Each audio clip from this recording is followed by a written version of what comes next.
What's up guys, my name is Jedith, and this video is going to be covering the easiest and most efficient Havoc Demon Hunter build that you should be using when you're leveling from level 70 to 80 in the War Within. The typical builds that you would be playing in Dragonflight, for example, were designed to fit certain needs. There were certain things in Raid or in Mythic Plus that you had to be able to deliver on. These things just aren't present when it comes to questing on your own. So there are certain things that you can drop and other things that you can pick up that are going to make your questing experience that much better, and you can honestly just turn your brain off, enjoy questing, and not have to worry much about your rotation with this build. So during the leveling process, you're going to start getting your hero talents. As soon as you level up to 71, you'll get your first point, and that will essentially be the top node in each of the builds. I would highly recommend leveling as Fel-scarred because it's simple, it does good AoE damage, and it's not adding odd complexity onto your rotation. That's not what we're aiming for here. We want simplicity and we want damage. So you're going to be running as Fel-scarred. So like I said, as soon as you hit level 71, you'll get your first point, you'll get Demon Surge.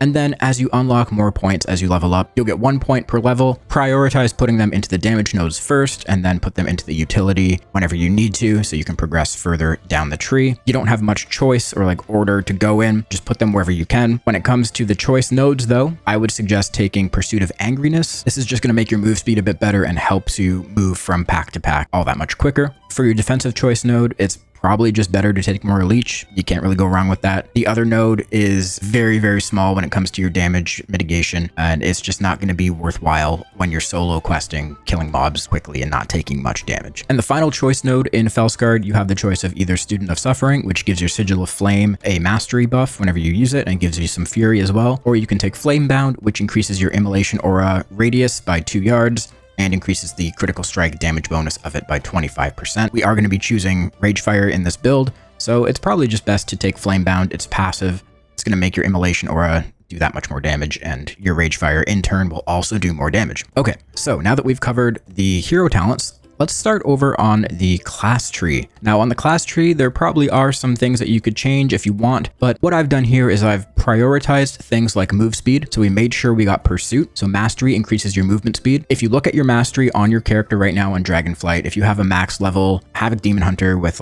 full best in slot gear, you're probably around 95% Mastery. That's where my character is right now. So you'll get a lot of move speed out of this talent. We're also taking Felfire Haste. So this makes your Fel Rush increase your movement speed by 10% every time you use it. And then from there, we're just kind of taking other sort of utility things. We have Imprison if you need it. You might need it if you're doing delves on your own or something, or you're just trying to get away from a mob. You have maybe something chasing you. You're trying to get away. There's things like Charred Warblades, which is just going to help you heal up more. Same with Shattered Restoration. We do have Sigil of Misery. This is where you kind of have some flexibility. You don't necessarily have to take Sigil of Misery, but it's just good to have sometimes. And there's also Aura of Pain, which again is just increasing your Immolation Aura by 6%. It's just good to have, especially when you're pulling big packs of mobs, you're pressing Immolation Aura. You want those Immos to do more damage. And we're also taking Infernal Armor here. So Infernal Armor makes your Immolation Aura increase your armor by 20% and causes melee attackers to suffer chaos damage. Now this is good because we are going to be taking hits when we're soloing. We're going to have large packs of mobs just wailing on us. We're always going to have Immolation Aura rolling. And while we have multiple stacks of Immolation Aura rolling, each individual stack counts independently for this talent. So each stack of Immolation Aura increases your armor by 20%, and each Immolation Aura makes melee attackers take damage. So very good talent to have if you're playing solo. We have Will of the Illidari, which is just increasing your maximum health by 5%. We've also taken Chaos Fragments. So each enemy stunned by Chaos Nova has a 30% chance to generate a Lesser Soul Fragment. This is just good to have if you do plan on playing solo and you're pulling large packs of mobs. Being able to cast Chaos Nova and potentially get a lot of Lesser Soul Fragments to spawn at once can really help you heal up really quick. Then as we move down to the bottom of the tree, of course, we're taking Collective Anguish because we're going to be eye-beaming Darkness, only really to pass into Rush of Chaos and into the Hunt. Now, the Hunt has lost a lot of value going into the War Within. Because we're losing our tier set, the dot damage on the Hunt is getting to be a lot worse, and we're losing some cooldown reduction. We're not going to be using the Hunt as often as we used to be in Dragonflight, but the one good thing about the Hunt, especially when you're playing solo, is it's a great gap closer and it helps you get to mobs very quickly. So it's just, again, a good thing to have in terms of efficiency and getting around quicker. And with the Throwglaive choice node here, I've chosen to go with Champion of the Glaive, which increases the range of Throwglaive by 10 yards. This will just help you tag mobs quicker from a distance if you're running around trying to gather things up. Having that extra 10 yards can really help. You could choose to go with the snare, but I really don't think we're going to need it.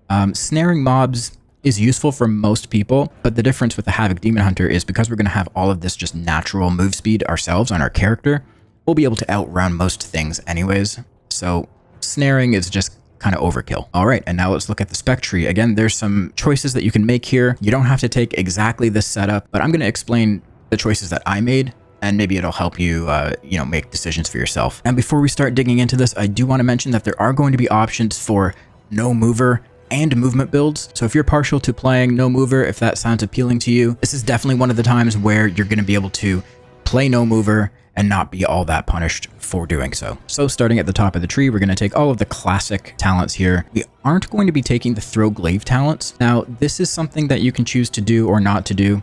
If you're coming in from Dragonflight, you might have your tier set from Season 4. Now, I don't know if they're going to be disabling the tier bonus. I don't know if they're going to be disabled right away, or if it's going to get turned off at like level 74 or level 75. Ultimately, I don't think for leveling and for killing mobs quickly, having the throw glaive talents is that good anyways. And there might be some people coming in who are, switching to Demon Hunter fresh, and they might not have that tier set. So I would say it's probably just fine to get rid of the throw glaive talents altogether. You're really not going to need them as you level up, and you can put those points into other things that are more upfront burst that are just going to melt mobs super quick. So we put points in I-Beam, Burning Hatred, Demon Hide, Deflecting Dance, which is just going to help you live in packs a little bit longer. First Blood, always. Demon Blades, always. Netherwalk. And we've put a point into Critical Chaos.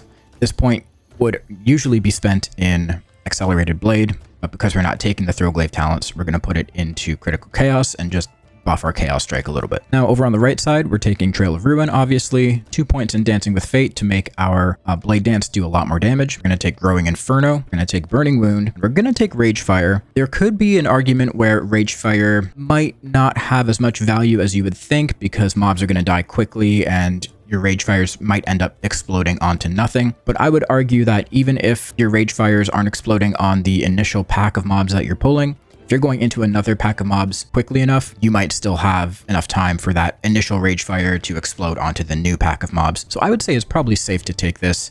And, eventually when you start going into delves or you're fighting rares or elites, they're going to be living long enough where you will at least get a couple Rage Fires off on them. Then we're continuing down the tree into Chaotic Disposition. This is just going to make all of your abilities do a little bit more damage. And we're going to take AMN. And we're taking AMN because there are still a few things that get converted to chaos damage, like your Immolation Auras and your Demon Blades, Sigil of Flame.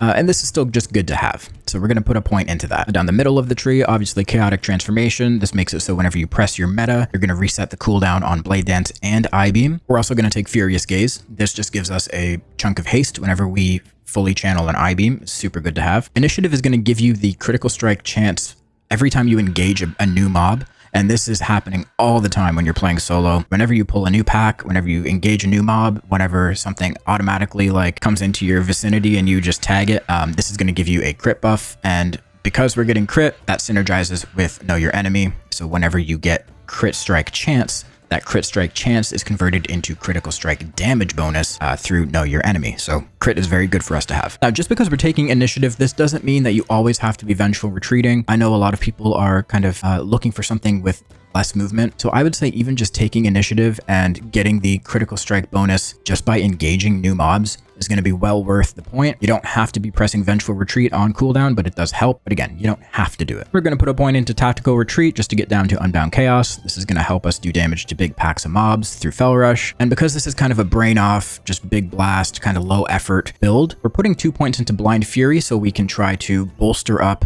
our I-Beam damage as much as possible. Putting 2 points into Blind Fury increases the fury we get from it, and it's increasing the duration of I-Beam and its damage by 20%. So this is one of those abilities that you can kind of just press. Most of the mob's health is going to disappear. So I'd say these points are well spent. And now we're also going to take Glaive Tempest. This is, again, just a button you can press. You don't really have to do much setup for it. We're not taking Essence Break because, again, this is something you need to set up. You need to line up a bunch of windows. If you're playing a mover build, you have to line it up with your momentum or your inertia. You also have to Vengeful Retreat with it. We don't want to do that. So when it comes to this choice node here with inertia or momentum, you can choose either one. I would say momentum is going to give you just kind of a flat 6% damage buff all the time. You're going to be fel rushing to get closer to mobs, to gap close. You're going to be using vengeful retreat. You're going to be using the hunt.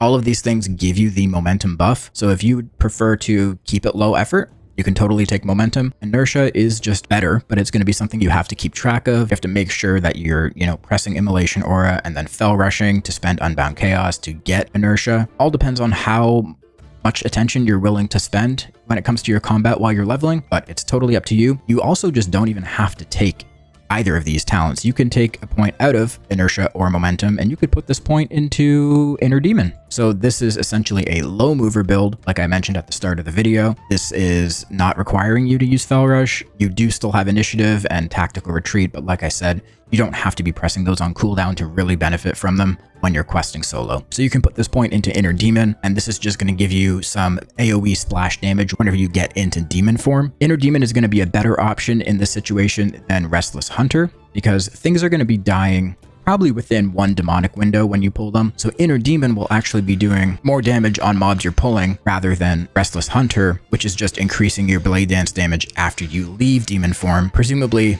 the mobs will be dead by that time, and you won't get much value out of this. So inner demon is probably the smarter pick. Now, one thing I want to mention is early on in the process, when you start your leveling adventures, you're going to have a lot of gear from Dragonflight. If you were gearing up in Dragonflight, you might have like best in slot gear. Your stats are going to be juiced. So you're already going to have a lot of crit. You're going to have a lot of mastery, but crit is the one we want to focus on here because you don't want to be taking looks can kill early on, because we already have probably over 50% crit. But as you start leveling up, your stats actually start to go down. So at the start of leveling, like maybe the first few levels of 70 to like 75, you're not going to take looks can kill. But later on, as you get higher in level, probably around, I don't know, above 75, let's just say, your stats are going to start to go down. And this is when you could consider taking a point out of Blind Fury and putting it into looks can kill, because looks can kill actually gains value the less crit you have naturally on your character. So just something to keep in mind. So again, I'll have the import code for this build linked down in the description and in the pinned comment. So you can just take that code, paste it in, and you'll be good to go. Again, feel free to experiment with this build. If you don't want to play movement, you can get rid of movement, put it elsewhere. You can do so many things. You can get rid of rage fire. You can put this somewhere else. Ultimately, it doesn't matter.